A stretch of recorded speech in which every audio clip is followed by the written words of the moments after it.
श्री शिवाय नमस्तुभ्यम। महाराज, जैसा कि आप सभी जानते हैं कि 19 फरवरी को है फुलेरा दूज का बहुत ही विशेष दिन, और महाराज इस दिन का महत्व बहुत ही अधिक होता है क्योंकि यह महाशिवरात्रि के बाद आता है।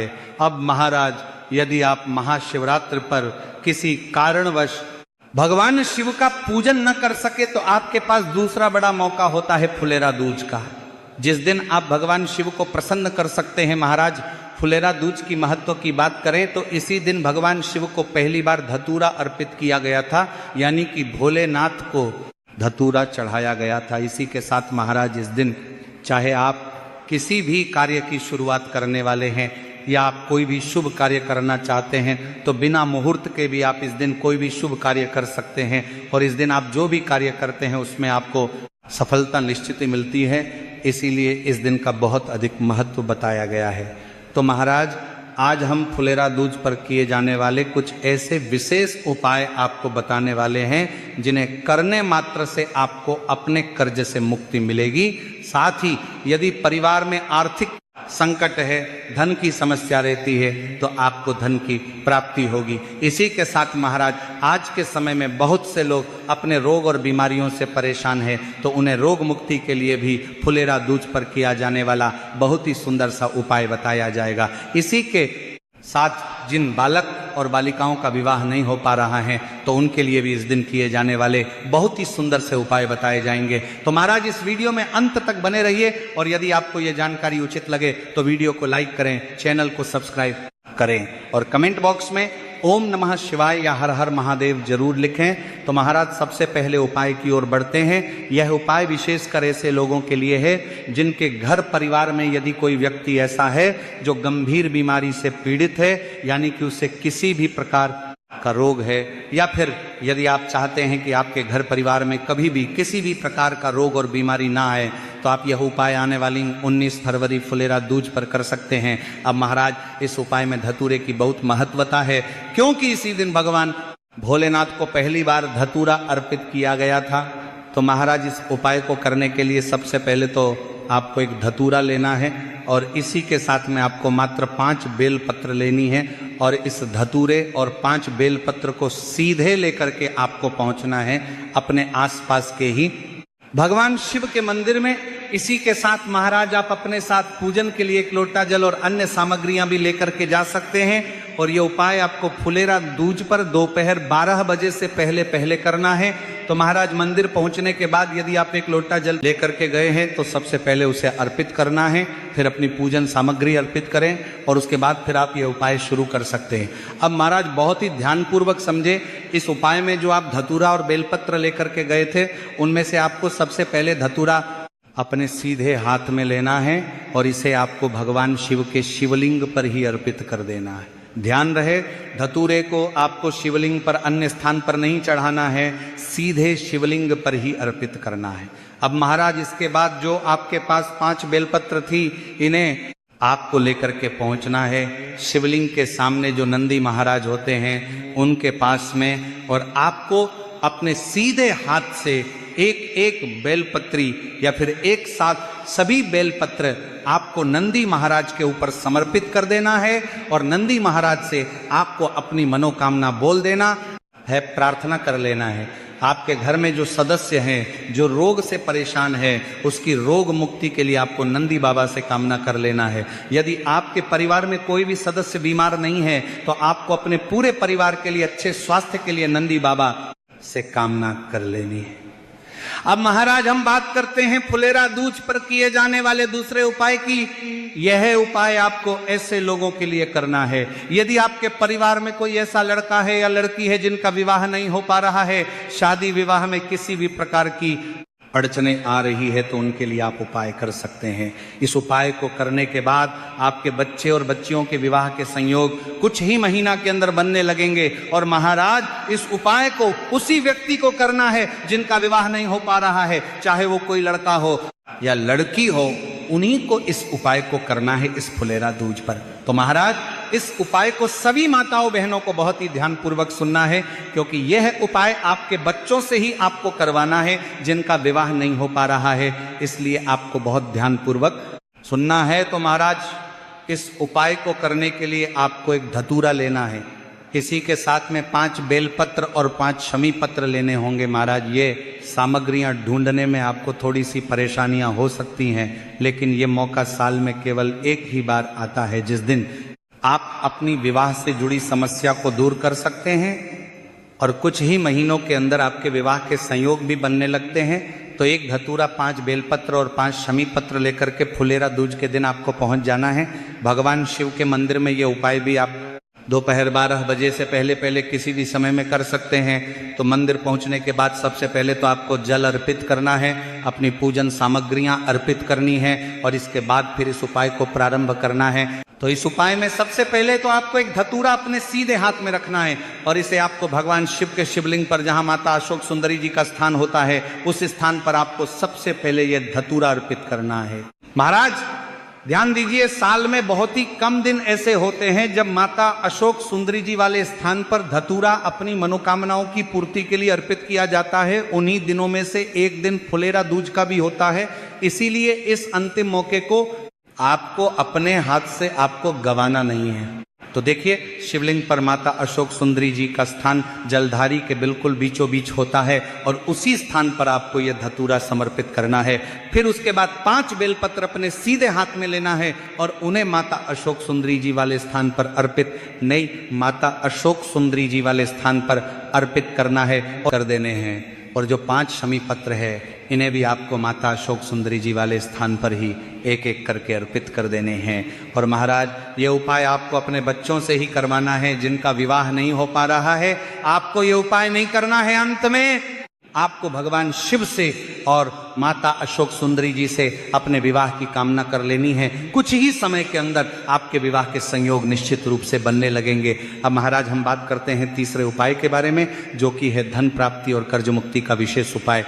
यदि आपके घर में धन की बहुत अधिक समस्याएं रहती हैं, माता लक्ष्मी आपसे प्रसन्न नहीं हो पाती है, या फिर यदि आपके घर पर बहुत अधिक कर्ज बढ़ने लगा है, यानी कि आपने किसी से पैसा ले लिया है लेकिन चुका नहीं पा रहे हैं, तब भी आप ये उपाय फुलेरा दूज पर कर सकते हैं। तो महाराज इस उपाय को करने के लिए सबसे पहले तो आपको एक धतूरा लेना है, क्योंकि फुलेरा दूज पर धतूरे का महत्व होता है, इसीलिए एक धतूरा लेना है। इसी के साथ में आपको थोड़ी सी हल्दी लेनी है। अब महाराज इस उपाय को भी आपको दोपहर 12 बजे से पहले पहले करना है। तो इस उपाय के लिए सबसे पहले तो आपको अपने आसपास किसी भी बेल के पेड़ के नीचे जाना है और ये उपाय विशेषकर घर के किसी बड़े सदस्य को करना है। घर की माताएं बहनें भी इस उपाय को कर सकती हैं और घर के किसी एक सदस्य को ही यह उपाय करना है। इसी के साथ महाराज जो आप हल्दी लेकर के जाएंगे, उसे आपको किसी कटोरी में लेकर के जाना है और इसे आपको थोड़ा सा गीला करके लेकर के जाना है। तो महाराज सबसे पहले तो आपको बेलपत्र के वृक्ष के नीचे आपको बैठ जाना है और जो आप धतूरा लेकर के आए थे उसे आपको निकाल लेना है और इस धतूरे को आपको, जो आपने कटोरी के अंदर हल्दी गीली कर रखी थी, उसी के अंदर बेलपत्र के वृक्ष के नीचे ही उस धतूरे को हल्दी में डुबोना है। हल्दी के अंदर आपको अच्छे से पूरा उस धतूरे को कर लेना है। अब उसके बाद आपको बेलपत्र के पेड़ के नीचे ही, बेल वृक्ष की मिट्टी से ही आपको पार्थिव शिवलिंग का निर्माण करना है। यदि आप यह भी ना कर सके तो बेलपत्र के वृक्ष के नीचे जो भी कंकर है उन्हें आपको शंकर मान करके भी आप इस उपाय को कर सकते हैं। तो जैसे ही आप बेलपत्र के वृक्ष के नीचे मिट्टी से शिवलिंग का निर्माण कर लेते हैं या किसी पत्थर को या कंकर को शंकर का रूप मान लेते हैं और जिस धतूरे को अपने हाले के अंदर डुबाया हुआ था, उस धतूरे को आपको उस पत्थर पर या जो अपने पार्थिव शिवलिंग का निर्माण किया था उसी पर आपको अर्पित कर देना है। उसके बाद को अपने कर्ज से मुक्ति के लिए या धन प्राप्ति के लिए भगवान शिव से प्रार्थना करनी है बेलपत्र के वृक्ष के नीचे। और अंत में आपको अपने साथ एक रुमाल भी लेकर के जाना है या कोई भी आपको साफ कपड़ा लेकर के एक जाना है। अब महाराज जो आपने बेलपत्र की वृक्ष के नीचे हल्दी से युक्त धतूरा अर्पित किया था, इस धतूरे में से आपको अपनी अनामिका उंगली से थोड़ी सी हल्दी ले लेनी है और इस हल्दी की बिंदी आपको अपने उस रुमाल पर लगा लेना है। अब इस रुमाल को आपको भगवान दो प्रार्थना करके अपने घर लेकर के आ जाना है। अब इस रुमाल को आपको जहाँ भी आप अपने घर में धन रखते हैं या जहाँ भी आपका व्यापार है उस स्थान पर आपको इस रुमाल को रख देना है। इस उपाय को करने मात्र से जो आपका कर्ज है वह धीरे धीरे करके समाप्त होने लगता है और आपको निश्चित रूप से धन की प्राप्ति होने लगती है। तो महाराज, जैसा कि हमने आपको बताया ही है, यदि आप इस महाशिवरात्रि पर भगवान भोलेनाथ का पूजन नहीं कर पाए हो किसी कारण से, यदि इस महाशिवरात्रि पर यदि आपसे कोई भूलवश गलती हो चुकी है, तो इस फुलेरा दूज पर भगवान भोलेनाथ आपकी सभी गलतियों को माफ करके आपको आशीर्वाद देते हैं, क्योंकि इस दिन भगवान शिव बहुत अधिक प्रसन्न मुद्रा में रहते हैं। तो महाराज, इस फुलेरा दूज पर भगवान भोलेनाथ निश्चित रूप से आपसे प्रसन्न जरूर होंगे और आपकी सारी अधूरी मनोकामनाओं को भी पूर्ण अवश्य करेंगे।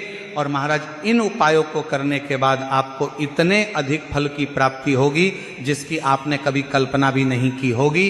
इसी के साथ महाराज, यदि आप इस दिन ज़्यादा कुछ ना भी कर सको तो मात्र इस दिन आपको एक धतूरा अपने साथ लेकर के जाना है और आपकी जिस भी प्रकार की मनोकामनाएं हैं, चाहे धन प्राप्ति को लेकर हो, कर्ज मुक्ति को लेकर हो, रोग मुक्ति को लेकर हो, विवाह को लेकर हो, चाहे जो मनोकामना हो, उसे बोलते हुए आपको ये जो धतूरा है इसे भगवान शिव के शिवलिंग पर इस फुलेरा दूज पर जाकर के अर्पित कर देना है। क्योंकि महाराज, इस दिन धतूरा अर्पित करने का बहुत ही अधिक महत्व बताया गया है, क्योंकि जितना फल महाशिवरात्रि पर पूजन करने से प्राप्त होता है उतना ही फल फुलेरा दूज पर मात्र एक धतूरा भगवान शिव को अर्पित करने मात्र से मिलता है। इसीलिए साल में केवल एक ही बार यह मौका मिलता है, तो इस मौके को अपने हाथ से आपको गंवाना नहीं है। तो महाराज, यदि आपको ये जानकारी उचित लगी हो तो वीडियो को लाइक करें, चैनल को सब्सक्राइब करें और कमेंट बॉक्स में ओम नमः शिवाय या हर हर महादेव जरूर लिखें। के अंदर आपके विवाह के संयोग निश्चित रूप से बनने लगेंगे। अब महाराज, हम बात करते हैं तीसरे उपाय के बारे में, जो कि है धन प्राप्ति और कर्ज मुक्ति का विशेष उपाय। यदि आपके घर में धन की बहुत अधिक समस्याएं रहती हैं, माता लक्ष्मी आपसे प्रसन्न नहीं हो पाती है, या फिर यदि आपके घर पर बहुत अधिक कर्ज बढ़ने लगा है, यानी कि आपने किसी से पैसा ले लिया है लेकिन चुका नहीं पा रहे हैं, तब भी आप ये उपाय फुलेरा दूज पर कर सकते हैं। तो महाराज, इस उपाय को करने के लिए सबसे पहले तो आपको एक धतूरा लेना है, क्योंकि फुलेरा दूज पर धतूरे का महत्व होता है, इसीलिए एक धतूरा लेना है। इसी के साथ में आपको थोड़ी सी हल्दी लेनी है। अब महाराज, इस उपाय को भी आपको दोपहर 12 बजे से पहले करना है। तो इस उपाय के लिए सबसे पहले तो आपको अपने आसपास किसी भी बेल के पेड़ के नीचे जाना है और ये उपाय विशेषकर घर के किसी बड़े सदस्य को करना है। घर की माताएं बहनें भी इस उपाय को कर सकती हैं और घर के किसी एक सदस्य को ही यह उपाय करना है। इसी के साथ महाराज, जो आप हल्दी लेकर के जाएंगे उसे आपको किसी कटोरी में लेकर के जाना है और इसे आपको थोड़ा सा गीला करके लेकर के जाना है। तो महाराज, सबसे पहले तो आपको बेलपत्र के वृक्ष के नीचे आपको बैठ जाना है और जो आप धतूरा लेकर के आए थे उसे आपको निकाल लेना है और इस धतूरे को आपको, जो आपने कटोरी के अंदर हल्दी गीली कर रखी थी, उसी के अंदर बेलपत्र के वृक्ष के नीचे ही उस धतूरे को हल्दी में डुबोना है। हल्दी के अंदर आपको अच्छे से पूरा उस धतूरे को कर लेना है। अब उसके बाद आपको बेलपत्र के पेड़ के नीचे ही, बेल वृक्ष की मिट्टी से ही आपको पार्थिव शिवलिंग का निर्माण करना है। यदि आप यह भी ना कर सके तो बेलपत्र के वृक्ष के नीचे जो भी कंकर है उन्हें आपको शंकर मान करके भी आप इस उपाय को कर सकते हैं। तो जैसे ही आप बेलपत्र के वृक्ष के नीचे मिट्टी से शिवलिंग का निर्माण कर लेते हैं या किसी पत्थर को या कंकर को शंकर का रूप मान लेते हैं और जिस धतूरे को अपने हाले के अंदर डुबाया हुआ था उस धतूरे को आपको उस पत्थर पर या जो अपने पार्थिव शिवलिंग का निर्माण किया था उसी पर आपको अर्पित कर देना है। उसके बाद को अपने कर्ज से मुक्ति के लिए या धन प्राप्ति के लिए भगवान शिव से प्रार्थना करनी है बेलपत्र के वृक्ष के नीचे। और अंत में आपको अपने साथ एक रुमाल भी लेकर के जाना है या कोई भी आपको साफ कपड़ा लेकर के एक जाना है। अब महाराज, जो आपने बेलपत्र की वृक्ष के नीचे हल्दी से युक्त धतूरा अर्पित किया था, इस धतूरे में से आपको अपनी अनामिका उंगली से थोड़ी सी हल्दी ले लेनी है और इस हल्दी की बिंदी आपको अपने उस रुमाल पर लगा लेना है। अब इस रुमाल को आपको भगवान दो प्रार्थना करके अपने घर लेकर के आ जाना है। अब इस रुमाल को आपको जहां भी आप अपने घर में धन रखते हैं या जहां भी आपका व्यापार है उस स्थान पर आपको इस रुमाल को रख देना है। इस उपाय को करने मात्र से जो आपका कर्ज है वह धीरे धीरे करके समाप्त होने लगता है और आपको निश्चित रूप से धन की प्राप्ति होने लगती है। तो महाराज, जैसा कि हमने आपको बताया ही है, यदि आप इस महाशिवरात्रि पर भगवान भोलेनाथ का पूजन नहीं कर पाए हो किसी कारण से, यदि इस महाशिवरात्रि पर यदि आपसे कोई भूलवश गलती हो चुकी है, तो इस फुलेरा दूज पर भगवान भोलेनाथ आपकी सभी गलतियों को माफ करके आपको आशीर्वाद देते हैं, क्योंकि इस दिन भगवान शिव बहुत अधिक प्रसन्न मुद्रा में रहते हैं। तो महाराज, इस फुलेरा दूज पर भगवान भोलेनाथ निश्चित रूप से आपसे प्रसन्न जरूर होंगे और आपकी सारी अधूरी मनोकामनाओं को भी पूर्ण अवश्य करेंगे। और महाराज, इन उपायों को करने के बाद आपको इतने अधिक फल की प्राप्ति होगी जिसकी आपने कभी कल्पना भी नहीं की होगी। इसी के साथ महाराज, यदि आप इस दिन ज़्यादा कुछ ना भी कर सको तो मात्र इस दिन आपको एक धतूरा अपने साथ लेकर के जाना है और आपकी जिस भी प्रकार की मनोकामनाएं हैं, चाहे धन प्राप्ति को लेकर हो, कर्ज मुक्ति को लेकर हो, रोग मुक्ति को लेकर हो, विवाह को लेकर हो, चाहे जो मनोकामना हो, उसे बोलते हुए आपको ये जो धतूरा है इसे भगवान शिव के शिवलिंग पर इस फुलेरा दूज पर जाकर के अर्पित कर देना है।